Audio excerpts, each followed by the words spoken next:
mana kee taa'ee misiroodha jedheen abbaan mana jennaani deemtee haadha siitiin ummaa ittiin jennaani abbaan manaa koo barakkan sibiilaan dhufne na dhowwaaraa jetteen haadhatti matte jennaan akkam manarraa si kutaan tokkittii kee malee hin qabu jetteen akkam manarraa si kutuu barbaadaa jettee baay'ee aarte jechuudha abbaa manaa siitti ittiin illee citte jechuudha haatiin talaa sun. Intalli kun ammas abbaa manaatti deebitee boromtumus yeroo abbaan manaa bakka hojiitii dhufu ammas mana haadha sii deemtee jirti ollaadha waan ta'eef. Ammas abbaan manaa sii kun ati sichi nama bultii qabu nama mana qabu akka durii mana haadha keetiitti hin deddeebi'inii mana qabda waan ta'eef jedhee ammas gorsee naani ammas deemtee haadhatti himte. Ammas natti ka'ee jetteen. Sadaffaatti ammas yeroo hojiidhaa dhufu ammas manaadhaa jirti irreefi sadaffaati. Sadaffaatti reebnaan ammas dhattee haadhaan yaa'ummaa na reebe jetteen. Jennaani haati har'a booda jetteen. Rabbi isa haadha'u har'a booda jette. Yoo inni xiqqoo sitti dubbate jetteen. Muka mooyyeettiin buna tumtuun bakka inni rafutti hambiseette haati intala gorsite. Illanni guyyaa arfaffaa dhufu ammas intalli mana haadhaa jirti. Jennaan har'a booda deemtee jennaan asittiin dubbadhu jaarsatu walitti nu deebisaa jedheen abbaan mana.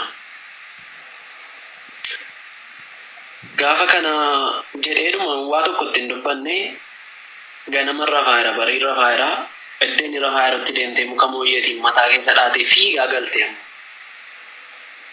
haadhaan ummaa jetteen jennaan waan ati jette raawwadheen dhufee jette maal goote nam muka mooyyeetiin hin dhahe ka'eesi qabeeree lakki nan qabne inni yeere al tokko qofa iyyee callisee jetteen.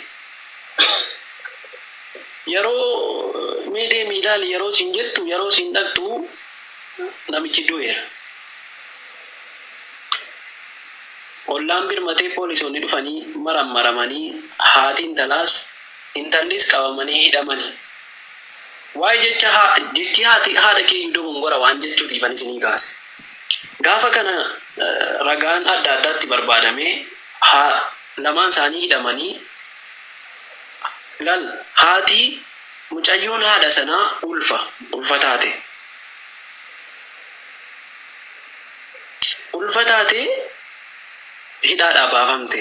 Daa'ima badii hin qabne hidhuu daa'ima wajjin hidhuu waan hin taaneef hidhaadhaa baafamte. Haati mana hidhaa keessatti hafte. Amma manatti deebite.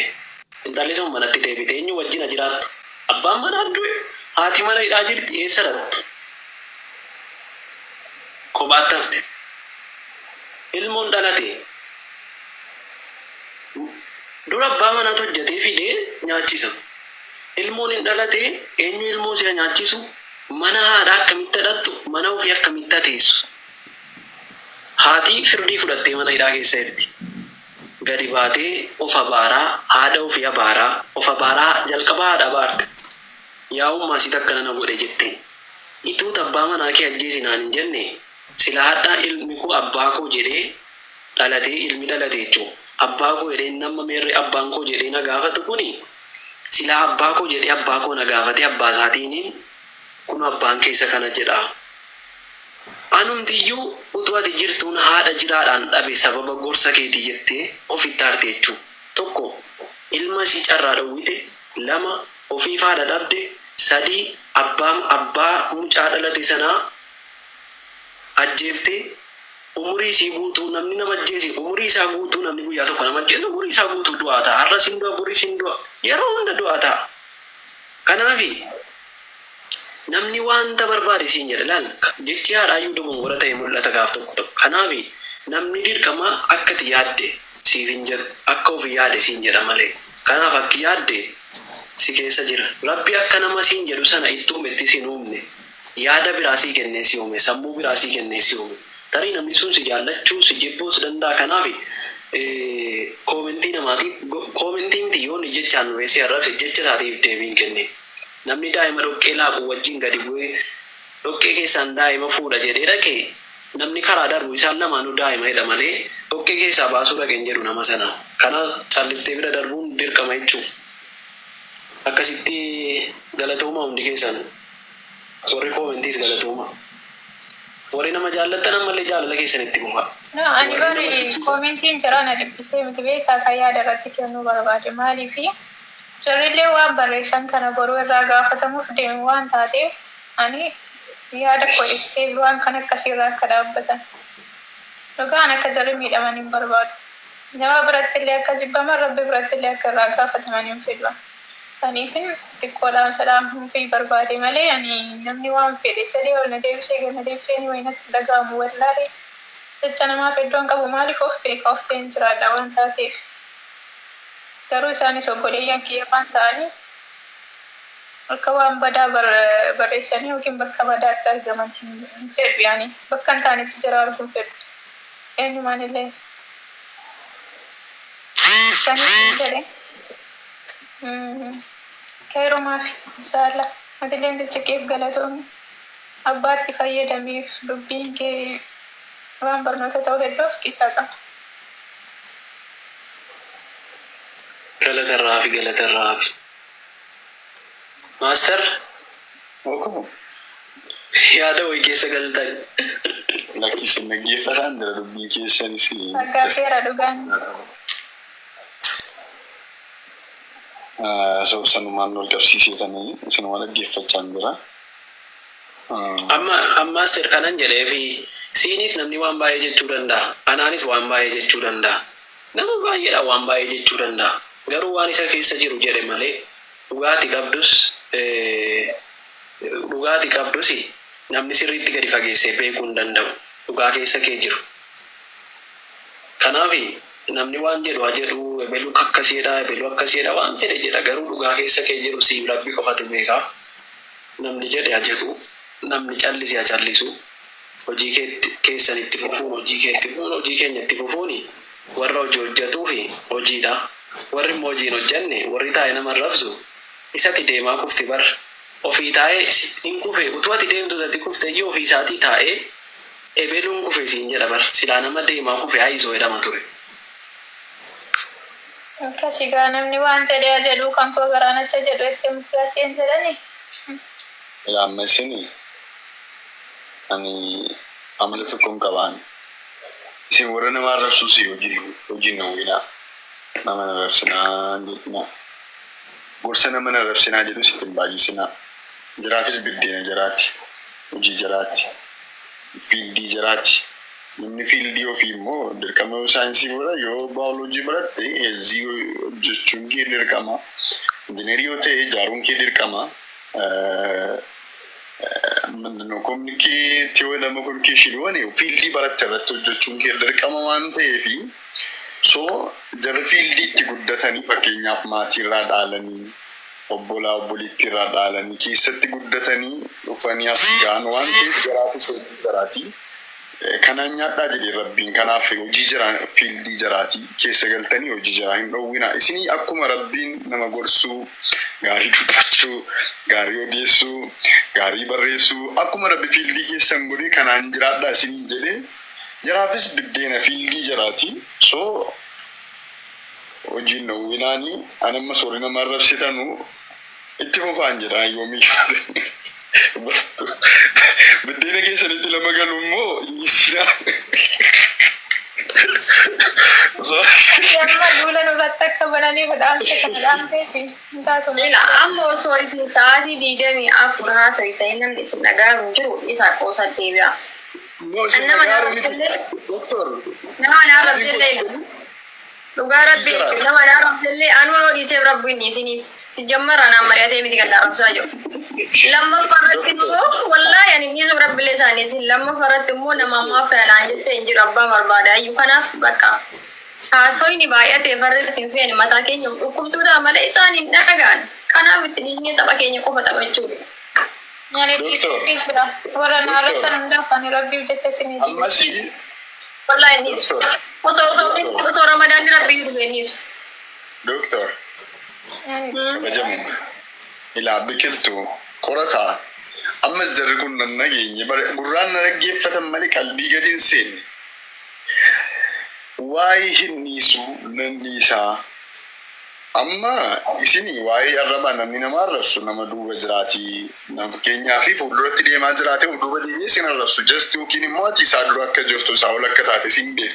Kanas ta'ee sanas garuu Allahu alam tarii arrabaanis isin fiildii keessanii nu dura jirtu ta'utu mala. Nama waan isiniin jedhe siin galle. Biddeena jiraatti hin gallinaa warri nama arrabsu hadhas boris hojii jiraate waan ta'eef itti fufuun jira waan hin oollee fi jabaadhaa bakka yaaddan gaa fiildii jiraatii hin jedhe kaleessatti guddatanii. Amma fakkeenyaati qorataan ka'ee qorataa ka'iitii nama akkana jedhee nama gaarii dhiisi nama waan gaarii taa'ee dubbatu dhiisi nama si arrabse ho'i yookiin na arrabse ho'i innaatii mintuun jedhii na arrabsituun siin jedhee danda'ee arrabni kee hin jedhaa.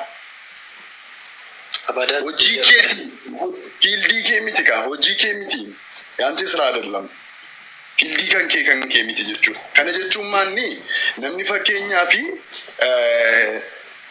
just waa'ee siyaasaa waa'ee poolitikaa namni barate tokko mana yaalaa ho'i geessite opereeshinii yookiin saarjirii kana hojjedhuu itti danda'een hojjeta ayisilin fiildii isaatii miti. So kanaaf maanni jarri nama arrabsan ammas hin jedhin kan maatiirraa dhaalanii hiriyaarraa dhaalanii lafa isaanitti guddatanidha. Kanaaf jaraa fiildii jaraati hojii jaraati kanaan nyaadhaa jedhe rabbii waan ta'eef kanaan jiraadhaa waan jedheefi jaraaf gammachuu kenna waan ta'eef hojii jaraati waan ta'eef balleessuu hin jiraatte guuyyisaa dabu bakka mirga kennaa fi isin maal taatan isinis akkuma keessan gaarii keessan hojjedha.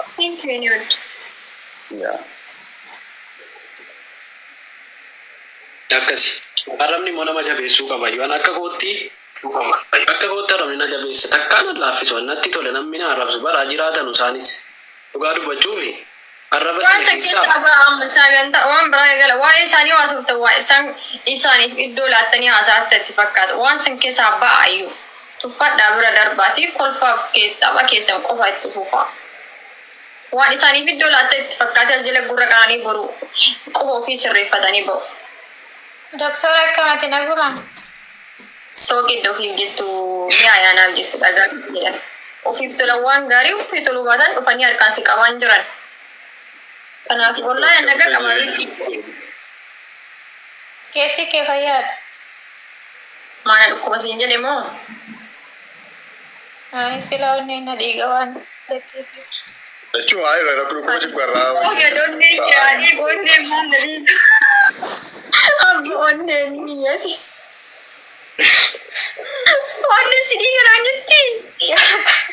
La ilaha illallah. Habibi waan qallaalee bootee Silaa onneen keessatti beekaa jedhisi malee waan baatee bootee isiinuu ofiisiitti doktor akkamitti onneen dhiigamee dawaa fudhachuu dandeessi bar. Doktorri bar nama yaada malee hedduun ofii yaadatu waa'ee nama osoo yaadu nama kanaarra hin dhukkubsate waa'ee dhukkubsata isa yaadaatu yeroo dhibee ofii Akkas wallaahi bara koronaan dhufu utuu uummata yaadu meeqatu dhabamatee doktorri dhugaa itti. koronaa ofii ofirratti hin argu nama yaala malee. Onni ammaanyuu kenniti ati biqiltuu. Maasii gara abbaa feetee biyoo kenniti. Ana moo maaster jechuu barbaadeeti bar. Abbama feetee baay'attu maasteriif kenniti leessii kenniti. Jechuun yeroo siin akkasitti as qabdu ana fayyinatti fakkaate bar waa'ee narrifadde bar. Qorata. Inni nanaa kenname wajjin jiru bakka biraatti ta'a. Qottee. Maaster onnee sana miti onnee giftiin. No, ani onneen hin kenne najjaashiif hin kennaas. Qottee lukkuuni albee ofiin qaltu baaftee jedhan dubbii tana qottee bakka duratti fuuldura deebifte. Callisuu kiyya kana sodaatti ittiin fakkaatu wayii hin callisee sa'aatiitti sittaasa hojjeta hin callisee. Isittiin kaatu ati qoy yeroo harka ol fuutu akkasitti. Bakka ati dura itti dhuftetti yoo deebine ammoo dubbiin kun waan baay'eetu bu'uura. Kanaaf abbaa feetee onnee harka akkana gootee miti jechuudha. Kana baaftee yookiin itti maaltu si galchi. Ati illee akkanan godhin kaa'an.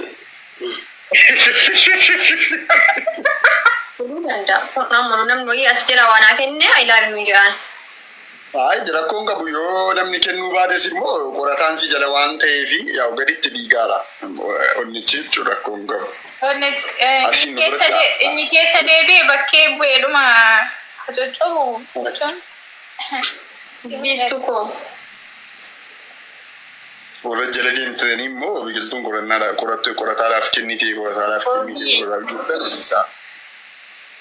Amma bara aku akan muka Quran ini Quran masih nabi kita kenal kenapa nabi dah master wanti shakki keessa galche biqiltuun anaaf biqiltuun biratti wal bira ta'aa jira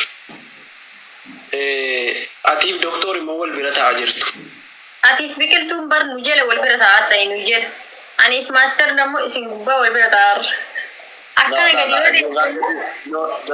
gadi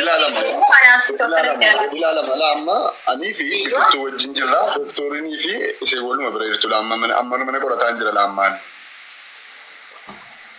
kanaafi ana biratti akkasumatti jira ana biratti akkasumatti qorataan giddiidhumaan anaaf biqiltuu bakka adda buusuudha akkamii yaadisiisa eega isaan taane ajijjiru eenyu sibiraa goonu qorata Nui ta'eera taa'umsi keenya qorataan maal taate? Jechuun bakka jiramti wal makne. Akkam?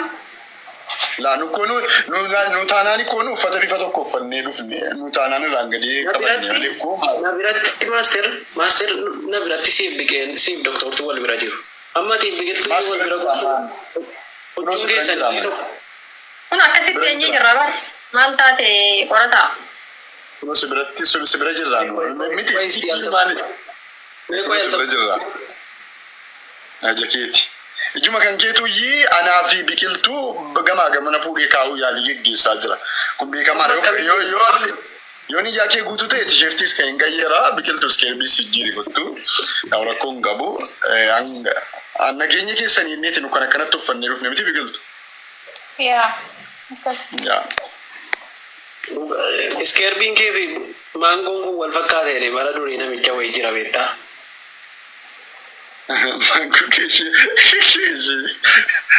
Iskeerbiin kee maangoon dhugaa jiru kun wal fakkaataa jedheen mucaa tokko. Namarraa gadi bu'i. Yes darabbii inni jalaan qabin maaster dubbii nama tuqaa jira jalaan qabin dubbii. Hafitu goyi ergaa qaba hoo ibsa godhe jalatti. Ani yeroon akkas jedhu intala dhuguu barbaade moo maal yaadeeti jedhee miira keessan Naan ummanni keenya uffaa zilaa barreessaa bar koomentaroonni kun yaa rabbi yaa. Sadeen gaddeebsi shaansiin jee jedhaan. Master? Tokkotu beekaa deengadda maangoo taa'e dhugaa. Akkuma biqiltuu kanatti iskeerbii maangoo uffattee deemtee naani. Anjaratti walii galtee maangoo innis maangoo bira dhaqee isinis iskeerbii akkasii uffattee dhufte isa jedhu natti dhaga'ame beektaa. Iskeerbiin keetiif maangoon koo wal fakkaataadha bar dhuguu fi barisiis kottu nyaatta.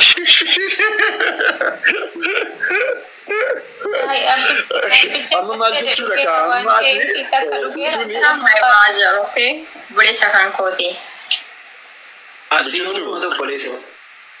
biqiltuu lama ibsa bareedaadha already wal fakkaatu walitti fidanii achiisi amma